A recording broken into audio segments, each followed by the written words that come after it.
Hello Aries, these are your tarot cards for August of 2023. I'm DanielleStimpson of Learn Reiki Philadelphia, and if you want to learn more about my live online Reiki certification courses, or if you want to schedule a one-on-one distance healing or tarot reading, go ahead over to learnreikiphiladelphia.com, which is also linked in the description.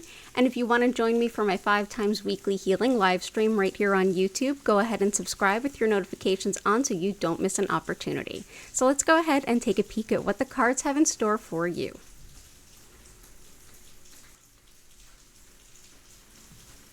Okay, so Aries, I definitely recommend that you check out the readings for your sun, moon, and rising signs if you happen to know all 3, as well as any other major placements that you have that you might want to know about.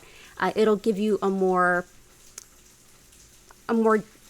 deep understanding of how these different influences will impact you this month.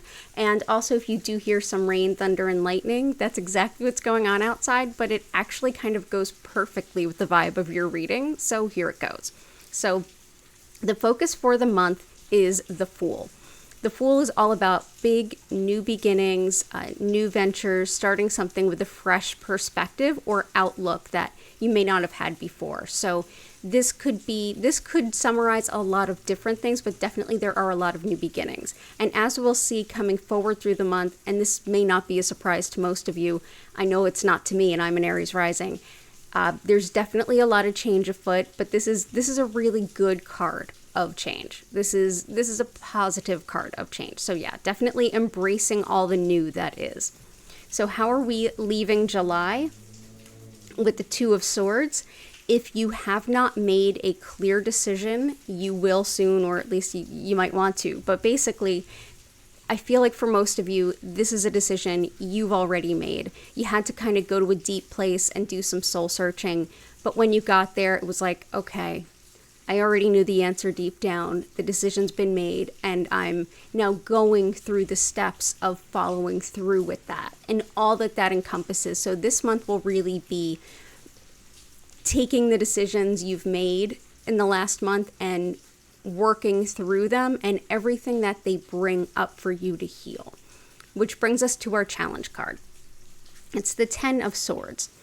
For some of you, this decision was a foregone conclusion because did you really have a choice? For some of you, it may leave you in a position where mentally and emotionally, because the intuition that I got when I saw this card and I tuned in with it was very much that 10 of Swords is more mental than facts around you. Because you do have that. The Fool is a major arcana. This is a minor arcana. Now the Swords are about thought, intellect, logic, the way we think about things. They can also be even legal things. The 10 of Swords is like, stick a fork in me, I'm done, I can't take anymore, there's nowhere else to go but up kind of thing. But again, the challenge is that this is showing up more, yeah, it may be something like this. And for some of you it is. But for a lot of us, we're just going to be struggling with things feeling so much heavier and so much worse. And worrying, a lot of worrying. Also that it feels like, how could I go on to anything good or better from this place that I am at? And the rest of your cards tell you pretty clearly, you've got everywhere to go. Upward. It's all good. But yeah, the challenge is that it might feel like you've got a couple of proverbial swords in your back that potentially different avenues you thought you could use maybe didn't work out. Or this is sort of a bittersweet ending, and for a lot of you it might be even more bitter than sweet.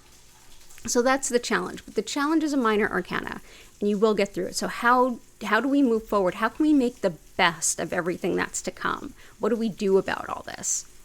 And that's another major arcana. That is the Emperor. The Emperor in this kind of a way, in this kind of a position, this kind of relevance that applies to the Emperor here.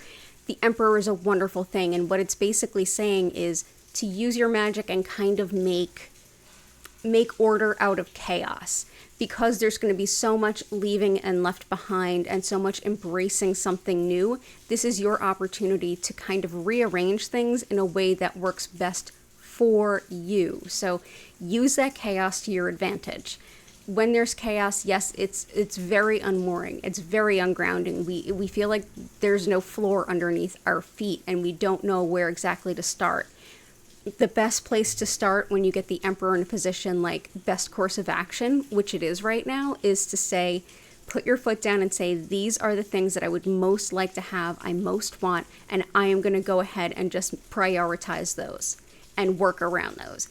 Kind of put together that framework and start to position things as you want to. Think of this picture of the Emperor here. He's holding this cube and he's very much placing it where he wants it to go. And very much think about that what this cube is, how it's going to work in the confluence of everything is kind of yet to be determined. But the pieces that are important to you are right where you want to put them. So making order out of chaos. Definitely for this month, if you want to embrace that kind of energy or approach, the crystal fluorite is exceptional with that. Also, garnet can help you find new ways of looking at things, and that'll come up late in a moment that'll be helpful. And it'll help you find the best way to go about stuff. Also, kind of being courageous, it helps to ground during times of change. So garnet and fluorite might be really helpful for you this month, Aries. And the last card of your reading is one that it represents whispers from your guides. It's like your guides sending you either a gentle warning or a gentle advice or like a congratulations. It's something that your guides want to bring through for you in your best interest. And here we get the Six of Cups. The Six of Cups is often considered the looking back, like a nostalgia in a sense. I feel like the message coming through, and it was very clear when I kind of tuned into it at the beginning of your reading. Remember, this is a very mental card. Swords are always intellect, mental, how we're thinking, our logic. And cups are about emotions. Think of a cup as like the heart center. What this is basically saying, your guides are suggesting that, you might be looking back at the recent and even long-term past with this, oh, but wasn't it so nice and wasn't it so solid and it felt kind of good? Almost like you're looking backwards with rose-colored glasses. You're romanticizing the past. Be careful not to romanticize the past. Go ahead and remind yourself of the stuckness and or the pain or betrayal or whatever it might have been that this is representing specifically in your life. And it'll be a lot easier to let go of these swords and embrace this sort of fool energy, this unfettered, I can't wait to jump into the future. I'm not going to wait for a door to open or for the carpet to roll out for me. I'm going to jump over the chasm and I'm going to get there and I'm ready. And in the meantime, find your priorities and really back those up. Find a place to, hey, if you have to give all these things up, what are you going to put in its place? Pick your favorite things and focus on those and start to put things in order for yourself in a way that's going to serve you, Aries. So all the best for you this month. Just remember, when you start thinking about like, can't believe I'm leaving this, it's so great, you might be romanticizing things. If it feels chaotic, go to the things you can control and work on those. That's very much the Emperor energy. And yes, this is a hard time. Definitely the 10 of Swords is saying this isn't the most comfortable month.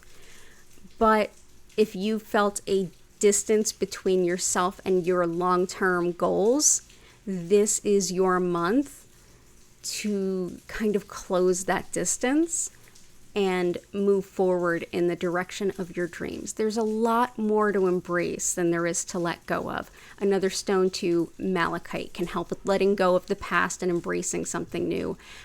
Definitely recommend fluorite, garnet, malachite, and all the best to you, Aries. I am with you. I am an Aries rising, so I will be feeling this too. I know what exactly it relates to in my life, and I'm willing to bet a lot of you do too. So definitely enjoy the rest of the cards.